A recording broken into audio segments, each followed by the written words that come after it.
started dancing, and singing a song. In the song he said, "Oh God! We didn't know that there could be so much bliss in a broken down hut. If we had known it before, then we would not have even bothered your winds, we ourselves would have taken away half of the roof. I never slept so blissfully. Because half of the roof was not there, I saw the stars and the gathering clouds in your sky whenever I opened my eyes during the night. And now that the rains are about to start, it will be even more beautiful because, with half the roof gone, we will be able to hear the music of your raindrops much more clearly. We have been idiots. We have spent so many rainy seasons sheltering inside the hut. We had no idea what joy it could be to be exposed to the sky and the wind and the rain. If we had realized it, we would not have bothered your winds, we ourselves would have got rid of half the roof." The Inner Journey 99 Osho. Chapter 7. The Sutras of the Vena of the Heart. The young man asked, "What is this I am hearing? What is all this nonsense? What is this madness? What are you saying?" The old man said, "I have looked at things deeply, and my experience is that whatever makes us more happy, that is the right direction in life for us, and whatever makes us suffer more, that is the wrong direction. I thanked God and my bliss increased. You became angry at God and your anguish increased. You were restless last night, I slept peacefully. Now I am able to sing a song and you are burning with anger. Very early I came to understand that the direction in which life becomes more blissful is the right direction. And I have directed my whole consciousness towards that direction. I don't know whether God exists or not, I don't know whether he has heard our prayers or not, but my proof is that I am happy and dancing, and you are crying and angry and worried. My bliss proves that my way of living is right, your anguish proves that the way you are living is wrong." The third point is to keep a continuous check on which direction it is that deepens your joy. There is no need to ask anybody else. We can use the criterion every day, in our everyday life. The criterion is bliss. It is just like the criterion for testing gold. By rubbing it on a stone, the goldsmith will throw away whatever is not pure and put whatever is pure into his vault. Go on checking every day using the criterion of bliss, see what is right and what is wrong. Whatever is wrong can be thrown away, but the right will slowly start accumulating like a treasure. These are the 3 sutras for the morning. In the evening we will talk a little more about them. Now we will sit for the morning meditation. It will be better if you sit keeping a little distance from each other. Nobody should be touching anybody else. You need to understand 2 things, I'll explain again because perhaps some new friends are here. What we are going to do is a very simple and easy thing. But often it happens that the easy things seem very difficult to do because we are not used to doing simple things. We are accustomed to doing difficult things, not easy things. Firstly, it is very easy and simple to allow our body to be absolutely relaxed and silent for a while. Close your eyes slowly and just remain sitting, without doing anything, and then, secondly, listen silently to the sounds happening around, just listen. Just listening will start creating a silence and a depth inside. In Japan the word they use for meditation is very interesting. They call it zazen. Zazen means, just sitting, doing nothing. It means only this and nothing else, sit silently and do nothing. It is a very meaningful word. So, sit silently, doing nothing. Eyes are closed, ears are open, so the ears will listen. Just go on listening silently. Go on listening silently. While listening you will find that within you a deep silence and emptiness has arisen. It is in this emptiness that one has to go on moving, deeper and deeper, deeper and deeper. It is through the door of this emptiness that someday we will realize the whole. Through this door of emptiness we will attain that which is whole. And in this way, becoming more and more silent, listening to the birds and the sounds around you, one day we will start to hear the sound which is of the inner being. So we will listen silently. The Inner Journey 100 Osho. Chapter 7. The Sutras of the Vena of the heart. Firstly, relax the body completely. Then easily, slowly, gently, close the eyes. Drop the eyelids very slowly, so that there is no weight on the eyes. Close the eyes and relax the body. Sit absolutely silently. We are sitting silently and doing nothing. There are sounds of birds all around, just listen to them silently. Keep listening to all the sounds around you. Just keep listening and don't do anything. Slowly, slowly within you something will become silent, something will settle. Just listen, and a silence will descend inside you. For 10 minutes listen silently. Listen absolutely relaxed.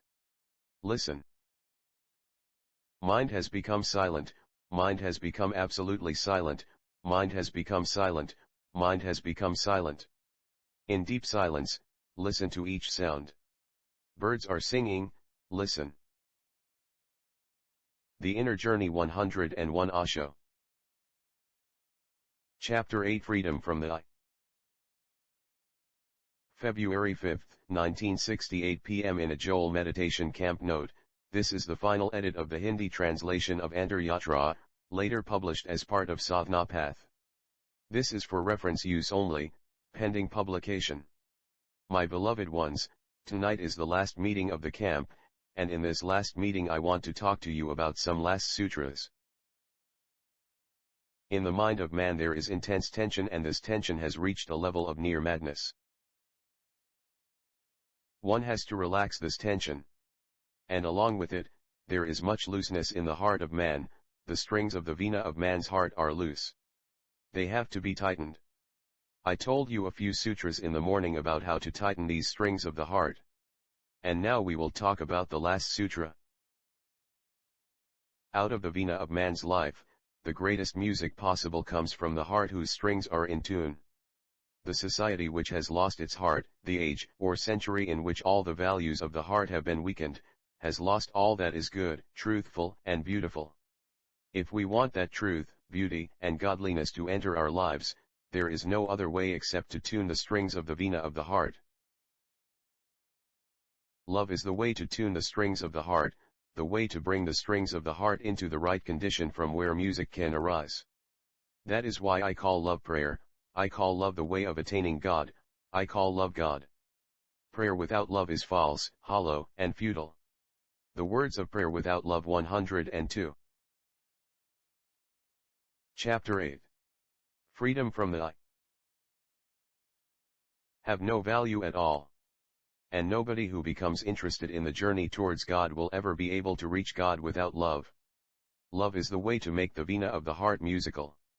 We have to understand some things about love itself.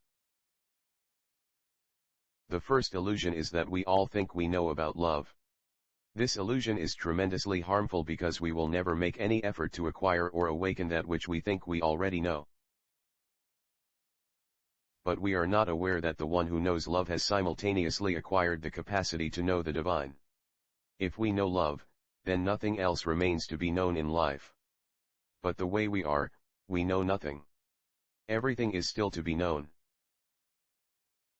So the love which we think of as love is probably not love. We have called something else love, and as long as we have this illusion, as long as we have the idea that we know all about love, how can we search and seek it? The first thing to be understood is that we don't know love at all. One hot afternoon, Jesus Christ stopped under a tree in a garden. It was very hot and he was tired. He slept in the shadow of a tree. He did not even know to whom the house, the garden, or the tree belonged. It was the garden of Magdalene, a very beautiful prostitute of that time. Magdalene looked out of the window and saw a very unique person sleeping under the tree. She had never seen such a beautiful person. As there is a beauty of the body, there is a beauty of the soul. One can often see beauty of the body, but beauty of the soul is rarely seen, and when the beauty of the soul appears, then even the ugliest body becomes the most beautiful flower. She had seen many beautiful people because there was always a crowd at her door. It was often difficult even to enter her house. Magdalene was drawn to the tree as if pulled by some magic. Jesus Christ was about to get up and leave. He had completed his rest. Magdalene said, "Will you do me the favor of coming into my house to rest?" Christ said, "I have finished resting now, and it was your house, it was your tree. Now it is time for me to leave. But if I happen to pass by here again and I am tired, then I will certainly rest in your house." Magdalene felt insulted. Great princes were turned away from her door, but now when she had invited a beggar from the streets to rest in her house, he refused. This was an insult for Magdalene. She said, "No, I cannot listen to this. You will have to come inside. Won't you even do this much for my love? Won't you come and rest in my house for a few moments?" Christ said, "In your very invitation I have in a way entered your house because, except in the feelings of the heart, where else is your house? And if you ask, can't you show even this much love, then I will say to you that you may have seen many people who may have said, 'I love you,' but none of them loved you, because in their innermost core, they loved something else. And I can assure you that, actually, I am one of the few people who can love you and who does love you, because only a person in whose heart love has arisen, can love. None of us can love because within us there is no flow of love. When we say to somebody, 'I love you,' we are in fact not giving love, we are asking for love. All of us ask for love, and how can one? The Inner Journey 103 Osho. Chapter 8. Freedom from the I who is himself asking for love, give love? How can beggars be emperors? How can people who are asking for love, be givers of love? All of us ask for love from each other. Our beings are beggars asking somebody to give us love. The wife asks for love from the husband asks for love from the wife. The mother asks from the son asks from the mother. Friends ask friends for love. All of us ask for love from one another without realizing that the friend from whom we are asking for love, is himself asking for love from you. You are like two beggars standing in front of each other holding your begging bowls. As long as someone is asking for love, he cannot be capable of giving love, because the asking for love is an indication that there is no source of love within him, otherwise why should he have to ask for love from the outside? Only a person who has risen above the need of asking for love, can give love. Love is a sharing, it is not begging. Love is an emperor, it is not a beggar. Love knows only giving, it does not know anything about asking. Do we know love? The love which is asked for, cannot be love. And remember, the one who asks for love will never get love in this world. One of the essential laws, one of the eternal laws of life, is that one who asks for love never gets it, ever. Love comes only to the door of the house from where the hankering for love has disappeared. Love starts showering on the house of one who has stopped asking for love, but on the house of one who is still hankering for love, no rains will fall. Love will not flow towards an asking heart. The asking heart does not have the kind of receptivity that makes it possible for love to enter. Only a sharing heart, a giving heart has the kind of receptivity for love to come to his door and say, "Open the door. I have come." Has love ever knocked at our doors? No, because as yet we have not been able to give love. And remember also that whatever we give comes back to us. One of the eternal laws of life is that whatever we give comes back to us. The whole world is not more than an echo. We give hate, and hate comes back to us. We give anger, and anger comes back to us. We abuse others, and abuses return to us. We put out thorns, and thorns return to us. Whatever we have given returns to us, it comes back to us in infinite ways. And if we share love, then love comes back to us in infinite ways. If love has not returned to us in an immeasurable number of ways, then know that we have not given love. But how can we give love? We do not have it at all to give. If we had love, then why would we wander from door to door asking for love? Why would we become beggars wandering from place to place? Why would we ask for love? There was a fakir called Farid. The people of his town said to him, Farid, Akbar respects you very much. Ask Akbar to open a school in our town. Farid said, I have never asked for anything from anybody. I am a fakir, I only know giving. The Inner Journey 104 Osho. Chapter 8. Freedom from the I. The people of the town were very surprised. They said, we have always thought that a fakir always asks, but you say that a fakir only knows how to give. We do not understand these subtle and serious things. Please just do us a favor and ask Akbar to open a school for us. The people of the town were persistent, so early in the morning Farid went to meet Akbar. Akbar was praying in his mosque and Farid went and stood behind him. After Akbar finished his prayers he raised both his hands towards the sky and cried, O God! Increase my wealth, increase my treasure, increase my kingdom. Hearing this, Farid started to turn away. Akbar got up and saw that Farid was going away. He rushed after him and stopped him and asked, Why did you come and why are you going away? Farid said, I thought that you were an emperor but I have found that you are also a beggar. I thought that I would ask for a school for the town. I did not know that you also ask God to increase your wealth and your treasure. It does not look right to ask for something from a beggar. I thought that you were an emperor and now I see that you are also a beggar, so I am leaving. We are all beggars and we all go on asking other beggars for that which they do not have. And when we do not get it we become sad, we weep and cry and feel that we are not getting love. Love is not something to be obtained from the outside. Love is the music of your inner being. Nobody can give you love. Love can arise within you, but it cannot be obtained from the outside. There is no shop, no market, no salesman where you can buy love. Love cannot be bought at any cost. Love is an inner flowering. It arises from some dormant energy within, yet all of us search for love outside. All of us search for love in the beloved, which is an absolutely false and futile action.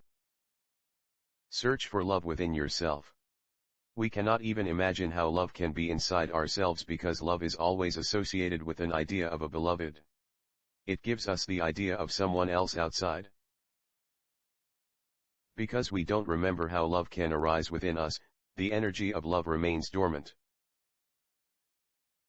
We don't realize that we are always asking for something outside which is already within us. And because we ask for it outside we do not look inside, then that which could arise never does. Love is the essential treasure with which each individual is born. Man is not born with money, money is social accumulation, but man is born with love. It is man's birthright, it is his individual wealth, it is in him. It is a companion which was given to him by birth and which can accompany him his whole life. But very few are fortunate enough to look within to see where love is, how it can be found and how it can be developed. So we are born but our wealth remains unexplored, it is never explored at all. And we go on begging at others' doors, holding out our hands because we want love. All over the world there is only one desire, we want love, and all over the world there is only one complaint, we do not get love. And when we do not get love, we accuse others of being at fault because we do not get love. A wife says to her husband, there is something wrong with you, that's why I do not get love. A husband says to his wife, there is some mistake inside you, hence I am not getting love. And no one wonders if it ever is possible to get love from the outside. The Inner Journey 105 Osho. Chapter 8. Freedom from the I. Love is the inner treasure, and love itself is the music of the Vena of the heart. The Vena of the heart of man has become very disturbed. The music for which it was created does not arise. How can this music be created? What is the obstacle standing in the way of the creation of this music? What is the hindrance which does not let it happen? Have you ever thought about the hindrance? Have you ever thought what the hindrance could be? An actor who was a good dramatist and a good poet, died. Many people gathered at the cremation ground for his funeral. The director of the film company in which he was working was also present, and he said a few words of condolence. The director said, "I made this man an actor. It was me who took him out of the back roads and put him on the highways. It was me who gave him his first role in the cinema. It was me who published his first book. I am the reason he became famous all over the world." He had said this much. I was present at the funeral, and some of you may also have been there. The director had said this much when suddenly the corpse which was lying there got up and said, "Excuse me, sir, who is to be buried here, you or me? Who are you talking about?" The director was saying, "I am the one who made him famous, I am the one who published his book, I am the one who gave him his first role in the movies. I am the one." Even the corpse could not tolerate this noise of I. It got up and said, "Forgive me, but please tell me one thing, who is to be buried in the grave, you or me? About whom are you talking?" Even corpses cannot tolerate this noise of I, and man goes on making this noise of I continually. How can alive people tolerate it? There can be only two voices inside man. There is no voice of love within the person who is filled with the voice of I. And there is no voice of I within the person who is filled with the voice of love. The two of them can never be found together. It is impossible. It is the same kind of impossibility as darkness and light existing together. Once darkness went to God and said, "The sun keeps chasing after me. He is giving me much trouble. He follows me from morning till night, and by the evening I am very tired. And when it is night, before I have completed my sleep and my rest, he starts to follow me again. I do not remember doing anything wrong to him, I don't think that I have ever made him angry. So why is he following me? Why am I continually harassed? What wrong have I done?" Then God called the sun and asked, "Why are you chasing after that poor darkness? He is always moving, hiding, taking shelter here and there. Why do you follow him for 24 hours? What is the need?" The sun said, "Who is this darkness? I have not yet met him. I don't even know him. Who is darkness? What is darkness? I have not seen him yet, I have not met him yet, but if I have unknowingly committed some mistake, then I am ready to ask for forgiveness. And once I recognize him, I will never follow him again." The Inner Journey 106 Osho. Chapter 8. Freedom from the I. They say that millions and trillions of years have passed since this event. This case is pending in the files of God. Yet God has not been able to put darkness and the sun together, and I tell you that never in the future will he be able to do so, howsoever almighty he may be. Even the Almighty does not have the ability to bring darkness in front of the sun, because darkness and light cannot exist together. There is a reason why they cannot exist together. The reason is that darkness has no being of its own, so it cannot exist in front of the sun. Darkness is only the absence of sun, so how can the absence and the presence of the same thing exist together? Darkness is only the absence of sun. Darkness is nothing in itself. It is just the absence of sun, it is just the absence of light. So how can the absence of light appear? How can both the things exist together? God will not be able to arrange it. In the same way, ego and love also cannot exist together. Ego is like darkness. It is the absence of love, it is not the presence of love. Within us love is absent, so within us the voice of I goes on resounding. And with this voice of I we say that I want to love, I want to give love, I want to receive love. Have you gone mad? There has never been any relation between I and love. And this I goes on speaking for love, I want to pray, I want to attain God, I want to be liberated. This is the same thing as darkness saying, I want to hug the sun. I want to love the sun. I want to be a guest in the house of the sun. It is inconceivable. I is the absence of love itself. I is the lack of love, and the more we go on strengthening this voice of I, the less possibility there will be of love within us. The more the ego is there, the more love will be absent. When there is total ego, love will die totally. There can be no love within us, because if we search inside we will find that the voice of I is resounding there for 24 hours continuously. We breathe with this I, we drink water with this I, we enter a temple with this I. What else is there in our lives except this I? Our clothes are the clothes of our I. Our positions are the positions of our I. Our knowledge is the knowledge of our I. Our spiritual practice, our helping others, is the helping of our I. Our everything, even our sannyas, is also the sannyas of our I. A strong feeling arises inside that I am a sannyasin, I am not a household man, I am not an ordinary person, I am a sannyasin, I am a helper, I am a knowledgeable person, I am rich, I am this, I am that. The house that has been built around this I, will not be acquainted with love. And then that music which could bring the heart to the innermost core, which could make it acquainted with the truth of life, will not arise from the Vena of the heart. That door will not open, it will always remain closed. It has to be very basically understood how strong your I is, how deep it is. And you have to clearly see if you are giving it more strength, if you are making it deeper, making it stronger and stronger every day. If you are making it stronger yourself, then drop the hope that love can arise within you, or that the closed knot of love can open, or that the treasure of love can be attained. Drop the very idea. There is no way it can happen. The Inner Journey 107 Osho. Chapter 8. Freedom from the I.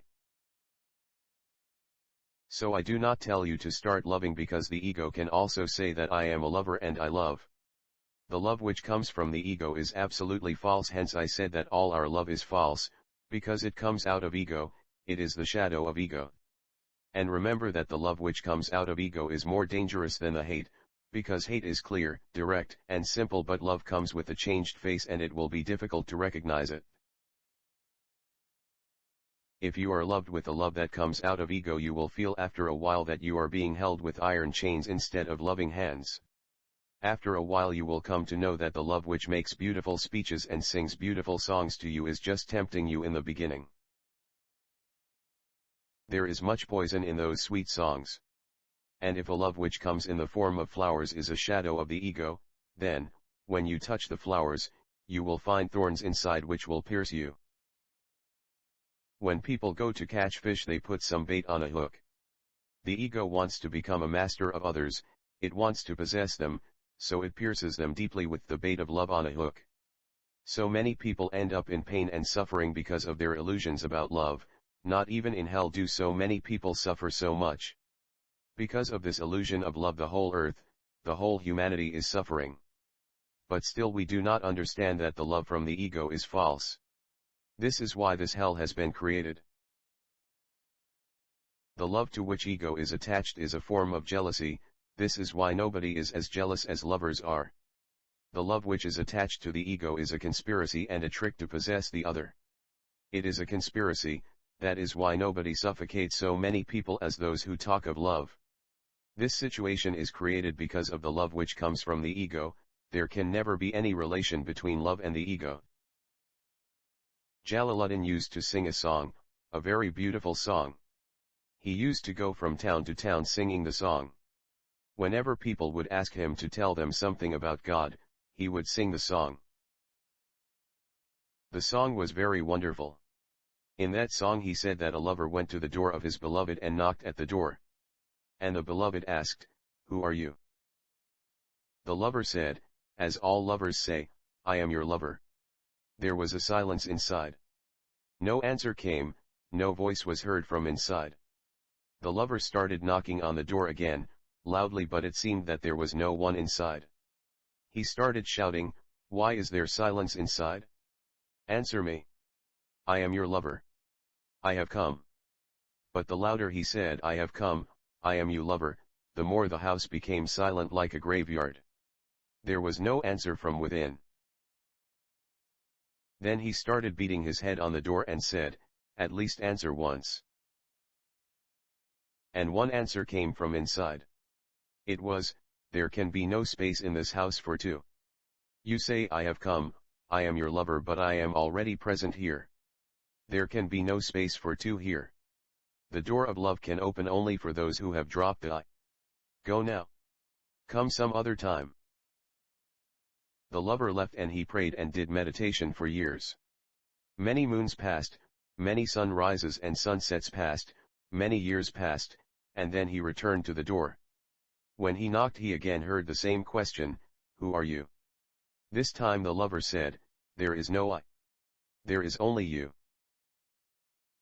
Jalaluddin said that at this point the door opened. The Inner Journey 108 Osho. Chapter 8. Freedom from the I. I would not have opened the door. Jalaluddin died many years ago, so there is no way for me to tell him that the time was not right for the doors to be opened. He allowed the doors to be opened too soon, because one who says there is only you, still experiences himself as an I.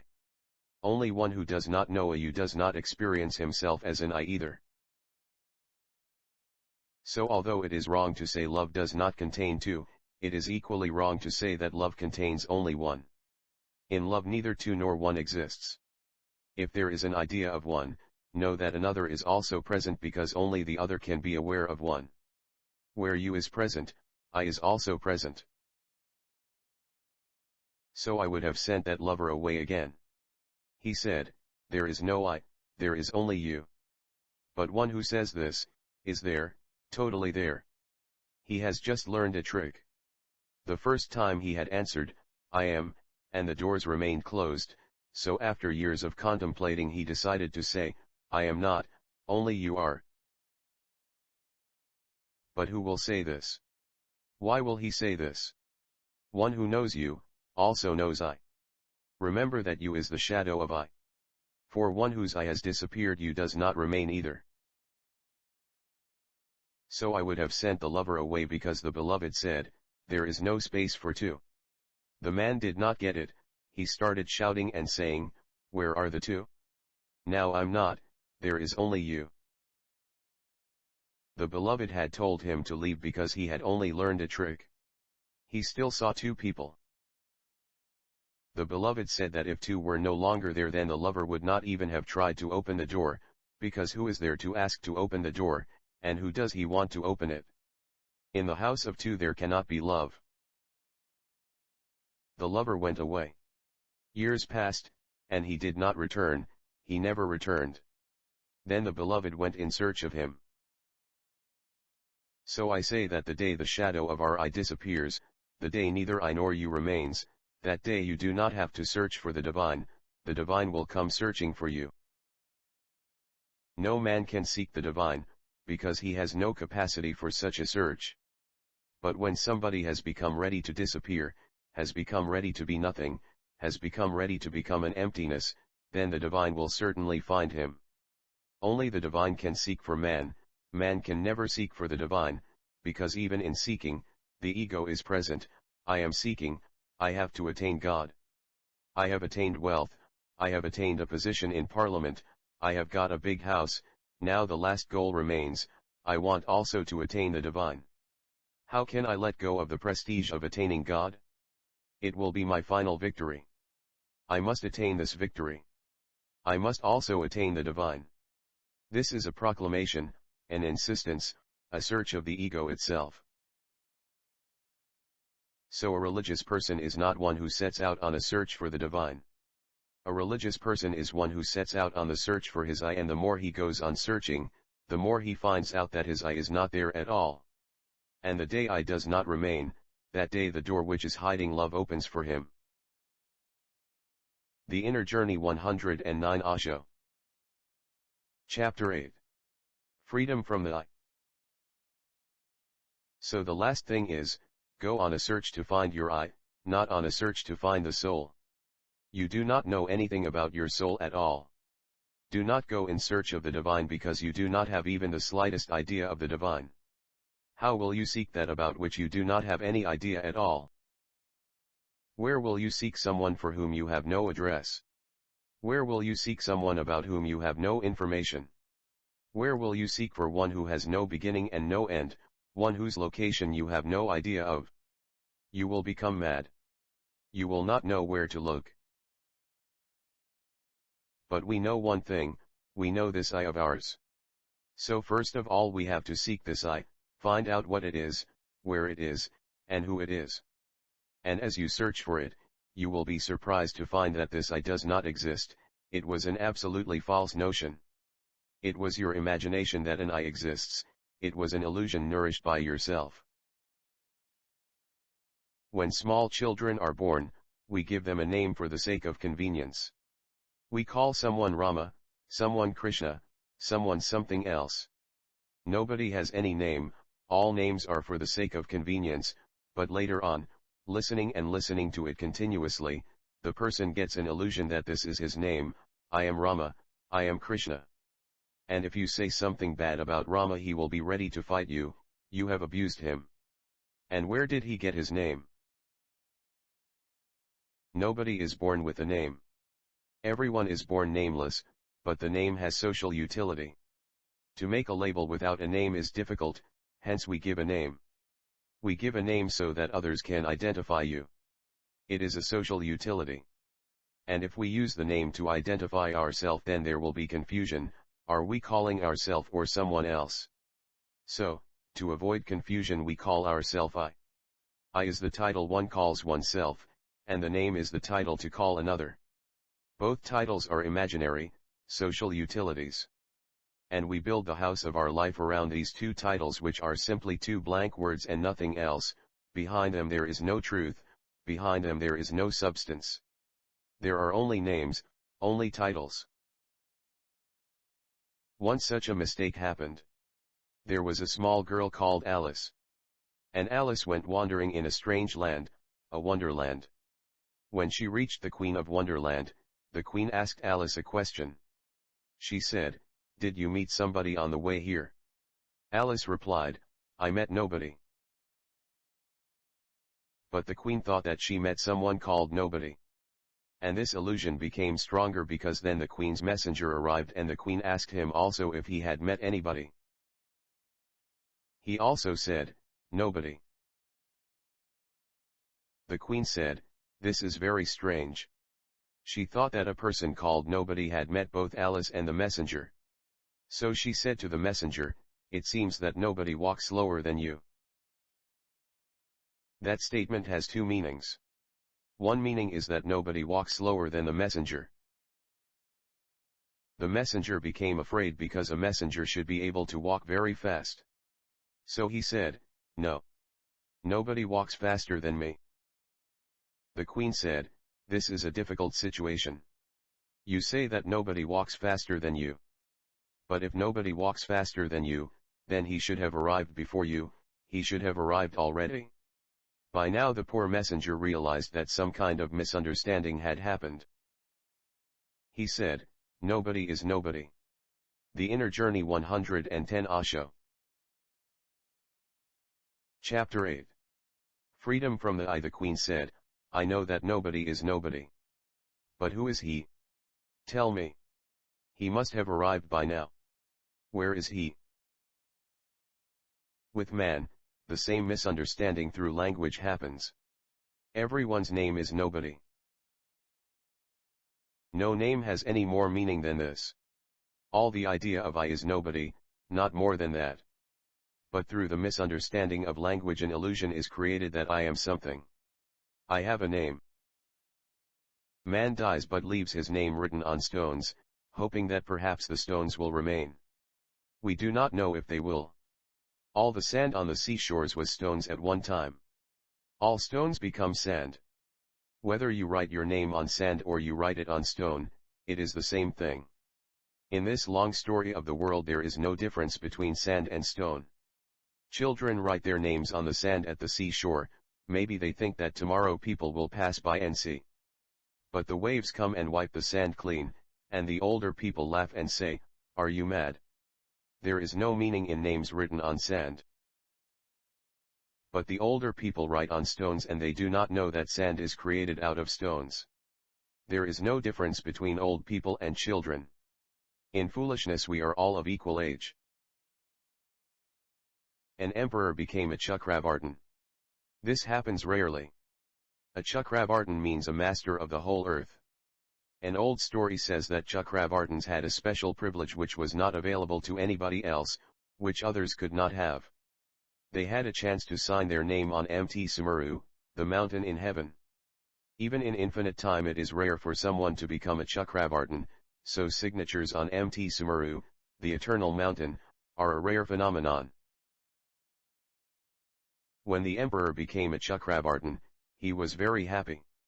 Now he had the privilege of signing his name on Mt. Sumeru. He reached the entrance of heaven with great pomp and show, accompanied by a great army. The doorkeeper said, "You have arrived? You can come in, but this crowd cannot come inside, they will have to go home. Have you brought some tools to carve your name with?" The emperor replied, "I have brought the instruments." The doorkeeper told him, "This Mt. Sumeru is infinite, but there have been so many Chakravartins that now there is no space left to sign on it. So first of all you will have to erase someone's name and then you can sign your name there because no space is left, the whole mountain is covered." The emperor went through the gate. The mountain was infinite. Many Himalayas could be contained in its smaller ranges, and on its surface not even an inch of space was left. He had thought that someone became a Chakravartin in infinite time, but he had no idea that so much time has passed that even with one person becoming a Chakravartin in infinite time, the whole mountain would be full, no space would be left. The emperor became very sad and upset. The doorkeeper said to him, "Don't be sad. My father and his father and his father also used to do this job. For generations we have known that whenever you want to sign, you have to erase the surface. You never get an empty space."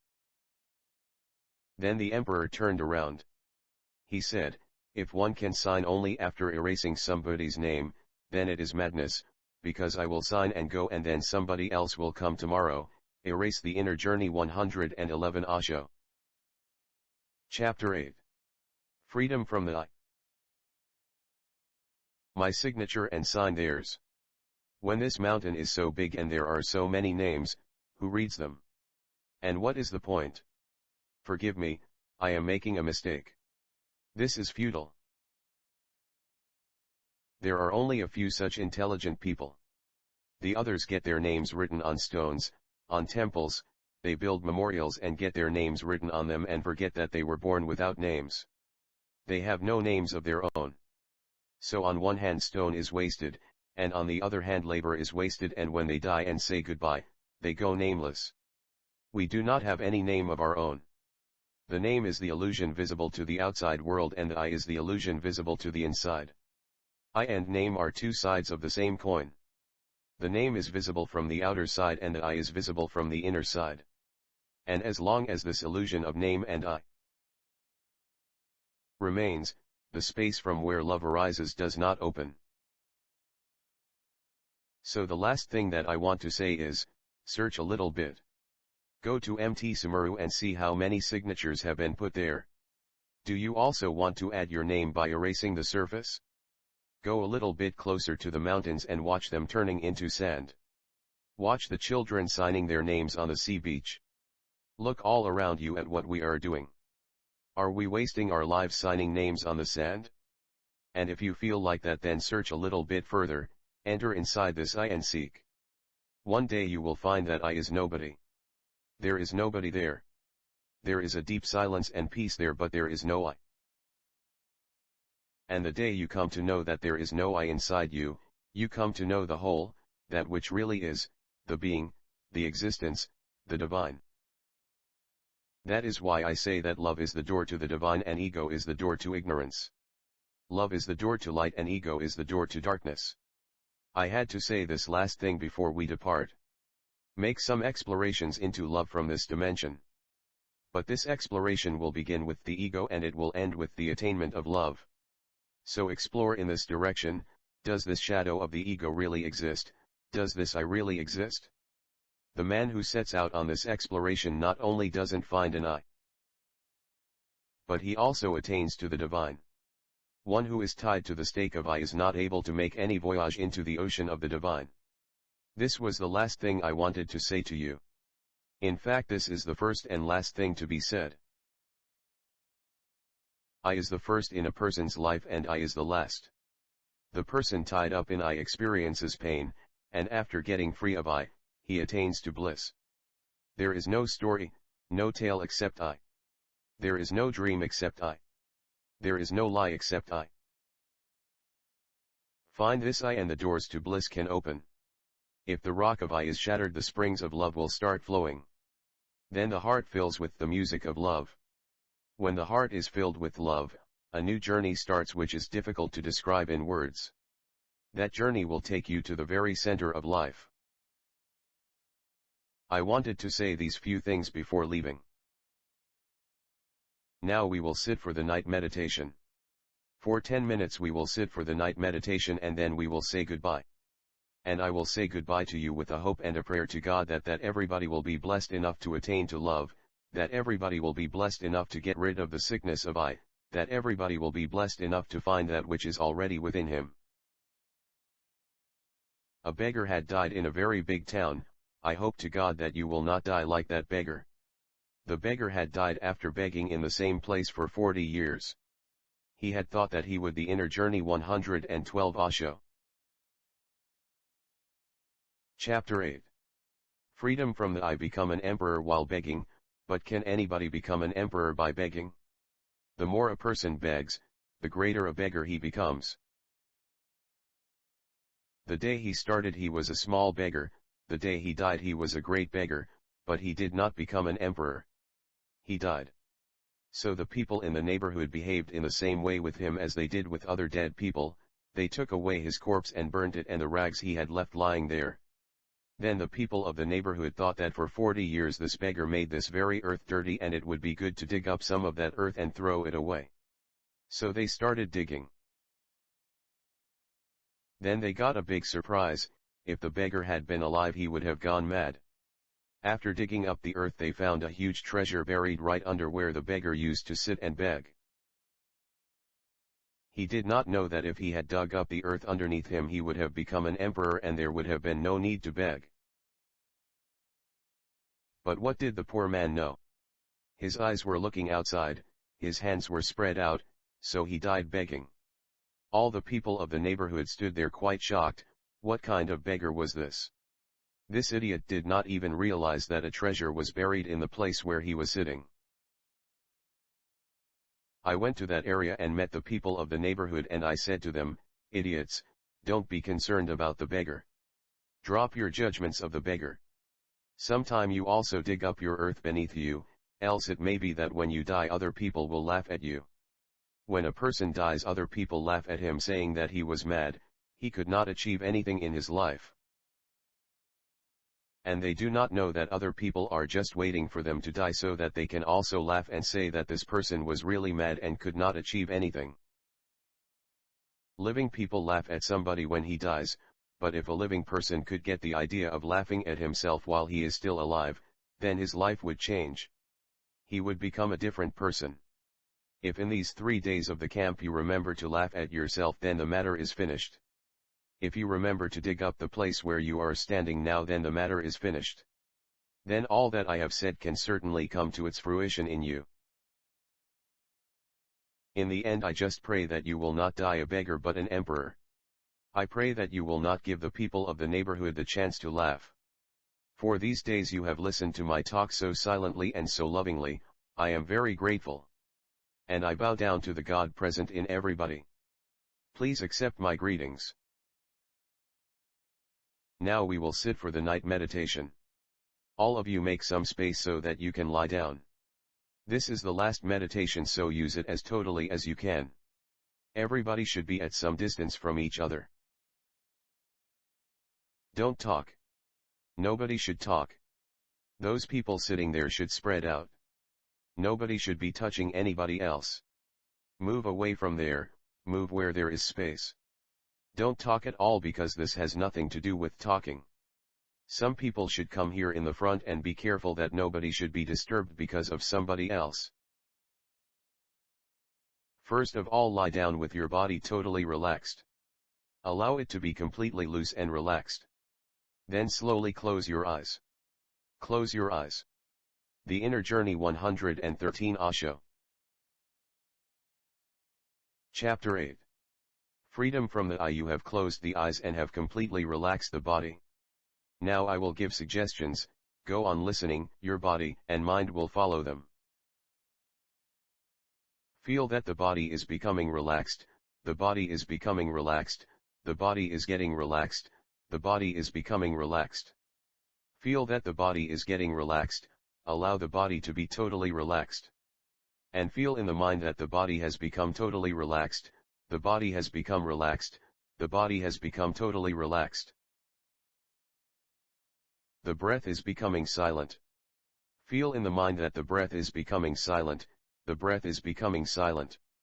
The breath has become silent, the breath has become silent. The mind is also becoming empty. The mind is becoming silent. Feel that the mind is becoming silent, the mind has become silent. Now for 10 minutes remain awake inside and keep listening silently to all the sounds around. Stay awake inside, don't go to sleep. Remain conscious inside. Stay awake inside and keep listening silently. Just keep listening. Keep listening to the silence of the night, and while listening, a deep emptiness will arise. Listen. For 10 minutes keep listening silently, just silently listening. The mind is becoming completely empty. The mind is becoming empty. The mind has become empty, the mind has become empty. The mind has become totally empty. The mind is becoming empty. Drown in the emptiness created all around. The mind is becoming empty. The mind is becoming empty, the mind is becoming empty. The Inner Journey 114 Osho.